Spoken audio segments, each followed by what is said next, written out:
दोस्तों, रावण की सेना में एक ऐसा योद्धा था जो अत्यंत बलशाली और पराक्रमी था, जिस कारण उसका वध करना स्वयं देवताओं के लिए भी असंभव था।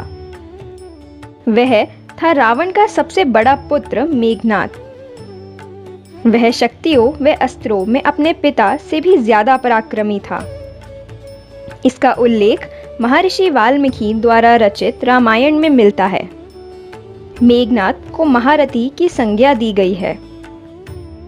उसे भगवान ब्रह्मा, विष्णु, महेश से इतनी शक्तियां और वरदान प्राप्त थे कि उसे कोई योगी ही परास्त कर सकता था और वही उसका वध कर सकता था। एक कथा के अनुसार एक बार महर्षि वशिष्ठ ने श्री राम के अयोध्या आगमन के पश्चात जानना चाहा कि आखिर उन्होंने मेघनाद को मारने के लिए बार बार लक्ष्मण जी को ही क्यों भेजा।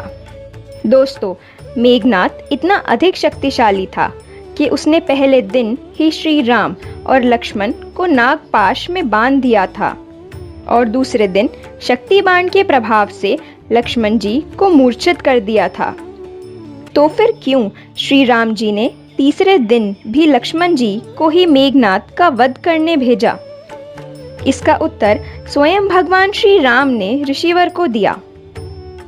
उन्होंने बताया कि मेघनाद को ऐसे वरदान प्राप्त थे कि वे स्वयं भी उसका वध नहीं कर सकते थे, क्योंकि उसका वध एक सन्यासी ही कर सकता था जिसने कई वर्षों तक कठिन तपस्या की हो और उस तपस्या की अग्नि में तपा हो।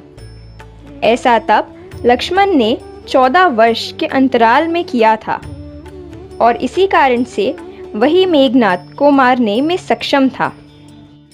लक्ष्मण जी जब श्री राम जी के साथ 14 वर्ष के वनवास में गए थे, तब उन्होंने उर्मिला को अयोध्या में रहने का अनुरोध किया था। इस प्रकार उन्होंने 14 वर्ष तक ब्रह्मचर्य का पालन किया था और किसी भी पराई स्त्री का मुख तक नहीं देखा था। यहाँ तक कि वह जब माता सीता से भी बात करते थे तो हमेशा उनके चरणों को ही देखते थे। उन्होंने कभी माता सीता की ओर मुख ऊपर करके नहीं देखा था। इस प्रकार भगवान श्री राम और माता सीता की रक्षा के उद्देश्य से उन्होंने 14 वर्षों तक बिना नींद लिए दिन रात श्री राम और माता सीता की सुरक्षा की।